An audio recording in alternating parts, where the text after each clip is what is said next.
결혼 3년차 맞벌이 부부입니다. 저희는 결혼할 때부터 양가 부모님 용돈을 똑같이 드리기로 합의했어요.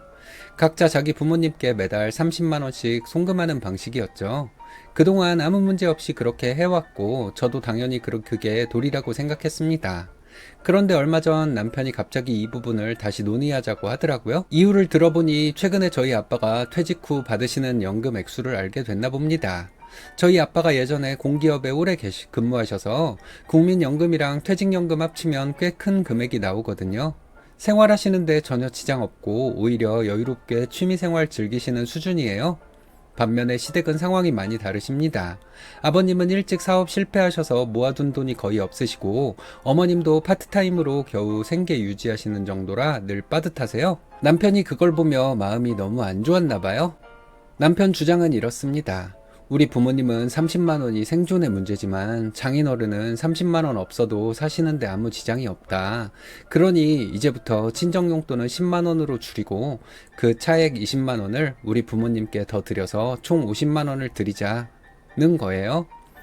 저는 처음엔 너무 당황스러웠습니다. 용돈이라는 게 단순히 돈이 부족해서 주는 구호 물품이 아니잖아요. 자식으로서 감사함과 존경을 표하는 마음의 표시라고 생각하는데, 부모님의 재산 상태에 따라 금액을 깎겠다는 게 너무 계산적으로 느껴졌어요. 무엇보다 저희 부모님이 나중에 아신다면 얼마나 서운해 하시겠어요. 돈이 많으니까 자식들이 용돈 줄였구나 라고 생각하시면 그건 돈의 액수보다 더 큰 상처가 될 것 같고요. 남편은 제가 너무 감성적으로만 접근한다고 합니다. 실질적으로 도움이 더 필요한 곳에 돈을 쓰는 게 합리적인 경제 활동이고, 형편이 좋은 쪽에 계속 똑같이 주는 건 낭비라고까지 하더라고요. 저는 남편의 이런 태도가 무섭기까지 합니다. 지금은 부모님 용돈이지만 나중에 다른 상황이 생겼을 때도 이렇게 효율성과 합리성만 따져서 사람 마음을 재단할 것 같아서요. 결국 어제 크게 싸웠고, 남편은 제가 시댁의 어려운 형편을 외면하는 이기적인 아내라고 몰아붙입니다. 저는 제가 당연한 원칙을 지키려는 건데 왜 제가 나쁜 사람이 되어야 하는지 모르겠어요. 정말 제가 너무 예민하게 구는 건지 아니면 남편의 요구가 선을 넘은 건지 답답해서 잠도 안 옵니다. 세상살이가 그리고 투자의 원칙은 지금 상황이 거짓이 아니라면 시댁 10만원, 처가 70만원이 정답입니다. 저의 아버님이 12남매입니다. 어머님이 7남매입니다. 그런데 형제 집을 찾아가는데 잘 사는 집 갈 때는 소고기를, 못 사는 집 갈 때는 성냥이나 양초를 사갑니다. 아버지 못 사는 집에 더 좋은 선물을 해야 하는 거 아닌가요? 아버님이 나중에 너가 어른이 되면 알 거야. 그 집 형편에 맞게 선물하는 거야. 시댁 처가 가리지 말고 나올 구멍이 있는 집에 더 잘하는 것이 정답입니다. 유전무효 무전무효입니다. 돈이 있으면 효도가 있고 돈이 없으면 효도가 없다. 학교 다닐 때는 공부를 잘하면 되고 직장인이 되면 돈을 잘 모아야 합니다. 지금까지 살아온 인생으로 대접받는 세상입니다. 그래, 차라리 이 말이 맞겠다. 같이 돈 벌고 사는 부부 사이에 시댁에다가 50만원을 몰빵하다시피 주고 처가에는 10만원만 주겠다는 게 말이 되냐? 그래 놓고 예민한 사람이라고 몰아가고 지 뜻을 이루기 위해서 혼자 돈 벌어서 혼자 그냥 부모님한테 50만원씩 주고 살아야지. 오빠 와이프 욕하려고 쓰는 그림. 먼저 이분의 썰을 풀자면, 결혼 전에 지들 여행 갔다가 이모네 인사하러 갔는데 이모부는 밖에서 오빠랑 인사하는데 차 안에서 꿈쩍도 안 했다고 함. 이모부부 아직도 그때 얘기하심. 그리고 나랑 그 당시 남친이랑 넷이 처음 만났을 때 술 마신 적 있는데 겁나 짧은 치마 입고 와서 술 먹고 계단 내려가다가 자빠짐. 조카 생기기 전에 집에 몇 번 놀러 간 적 있는데 개털이 수북함. 화장실 선반에 털이 쌓였는데 물 묻고 그게 반복되었는지 딱딱하게 굳어 있었음. 개 냄새 장난 아님. 나도 개 키우고 있음. 집도 그냥 난장판. 방 한 개 남는 거는 그냥 바닥에 옷이 쌓여 있음. 애 낳고도 그랬음. 얘기를 시작하자면 한 10년 전에 어째저째 해서 오빠 와이프랑 손절함. 그 당시에 조카가 2살 정도 됐었는데 내가 너무너무 예뻐했었음. 손절한 이유는 쌍방과실인데 내가 손아랫 사람이라는 이유로 사과를 요구하길래 안 할 거라고 하니까 조카 안 보여주겠다고 협박해서 그러라고 했고, 그게 10년이 지남. 초반엔 엄마랑 오빠가 나보고 그냥 사과하고 치워라 했는데 나보다 1살 언니가 진짜 애 가지고 저러는 게 너무 짜증나서 사과 안 했음. 오빠도 사이 틀어졌다가 몇 년 뒤에 오빠가 먼저 사과해서 남매 사이는 다시 좋아짐. 아빠 계실 때 얘네 결혼했는데 결혼하자마자 1년도 안 돼서 아빠 사고로 돌아가심. 그 뒤로 손절한 건데 아빠 관련해서 손절한 건 아님. 손절한 뒤로 아빠 제사를 단 한 번도 안 옴. 오빠만 옴. 이유는 내가 제사에 참석해서이고 당연히 딸이니까. 오게 되면 조카도 보여줘야 하니까 안 온다는 거임. 할아버지 제사 때는 내가 참석을 못하면 오빠랑 조카만 감. 와이프는 안 감. 암튼 뭐 대단한 쌍년이다 생각하고 지냈는데 엄마랑도 사이가 점점 멀어지게 됨. 그 여자 생일날 10만원씩 보냈었는데 엄마한테도 잘 안 와보고 며느리 된 기본돌이 진짜 단 한 번도 없었어서 엄마도 미워서 용돈 끊었다고 함. 나도 곧 결혼하는 입장에서 며느리 둘이 뭐 이런 거 언급하고 싶진 않지만 생일날 전화 하다못해 카톡 한번 밥 한 끼 먹은 적이 없다 함. 오빠만 조카 데리고 엄마랑 놀다 가고 그럼 외박도 안 된다 함. 근데 용돈 끊고 나니까 그 뒤로 아예 연락 두절됐다고 함. 뭐 나도 모르는 둘만의 일이 더 있었겠지.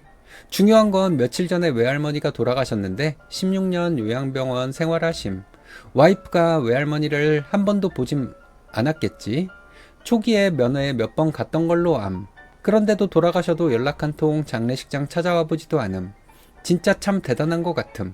엄마랑 나중에 엄마가 돌아가셨을 때도 안 올 것 같다고 농담 삼아 얘기함. 내 결혼식 때 오빠는 당연히 조카 없이 혼자 와서 가족 사진 우리끼리 찍겠지. 우리 가족 관계 친척들도 다 아는 사실이고 시댁 식구한테도 말씀드림. 오빠가 제일 먼저 죽으면 연락이나 오려나 모르겠음. 내가 장례식장 가면 조카 보여줘야 하니까.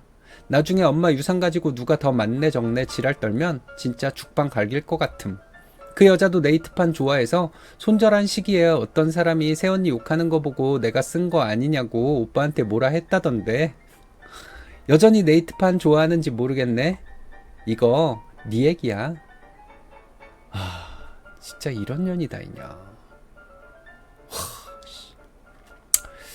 어떤 며느리는요 수십억 재산을 받았는데 그거 이상으로 더 안 줘서 기분이 나쁜 거야. 그리고 시누이랑 좀 문제가 있었어.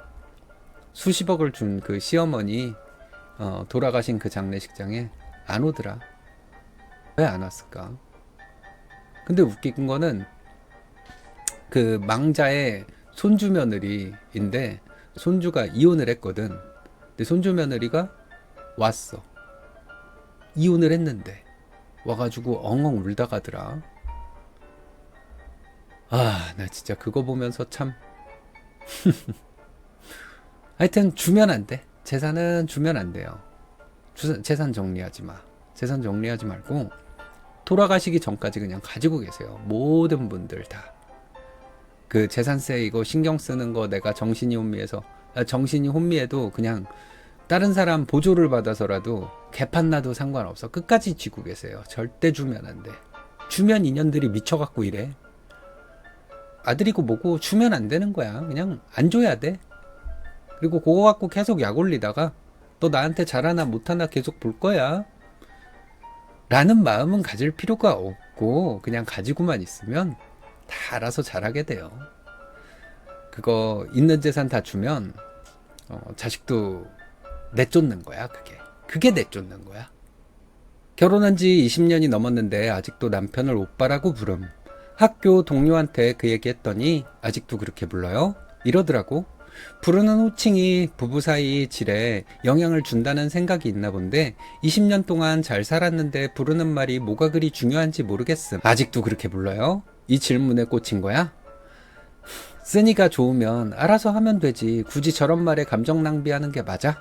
쓰니가 몇 살인진 모르겠는데 40 중반 넘어서 오빠 하면 좀 징그럽긴 하더라. 이건 개인적인 생각. 그니까 님은 학부모 상담 가면 선생님 앞에서 남편 얘기할 때 우리 오빠는요?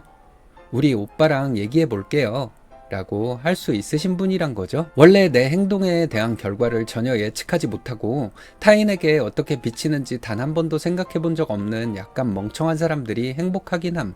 쓰니 정도면 이미 여기 댓글들 봐도 남 눈치만 보면서 살라는 거냐 니가 나가 문제다 라는 생각만 머릿속에 가득하겠지만 조금 참고 밖에선 자제하라는 거임. 내가 무식해 보이면 가족도 그래 보이고 내가 못된 짓 하면 내 가족도 욕먹음. 이게 진짜 현답인 것 같다. 아내가 오빠라 부르고 남편이 누나라 불러도 서로 동등한 부부관계가 있고, 여보라고 불러도 한쪽이 일방적으로 권력을 행사하는 부부관계도 있다. 호칭만으로 관계의 평등성을 판단할 수 있는 근거도 없다. 형이라고 불렀으니 형제다. 언니라고 불렀으니 자매다.